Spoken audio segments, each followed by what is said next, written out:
course, will decide a lot of races beyond the contest for the White House, including the strength Republicans may have in the Statehouse. This cycle, the state GOP wants to bolster its supermajority, and Democrats are eyeing to break it. The makeup of the next state legislature is one thing we'll watch from election results. Sean Logging here with what that could mean.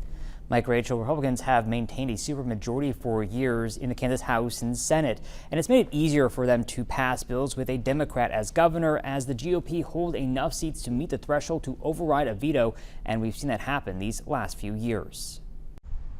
Many voters have already made up their minds. The down ballot races are extremely important to us, especially those candidates that support education. On races up and down the ballot, Mark and Dinah Mohesky among them voting early. People need to take the time to prepare, and so it's important. It is to take care of your local people because they're the ones that are going to take care of you first. What could be determined by down ballot races is the future of the Republican supermajority in the Kansas legislature. It really gives that party every advantage. Republicans currently hold more than 2/3 of the 125 seats in the Kansas House and of the 40 in the Kansas Senate, providing a veto-proof margin. This election cycle, Republicans want to grow that margin. Here in Sedgwick County, it has long been a pretty Republican stronghold, despite the little bit of Democratic districts within Wichita.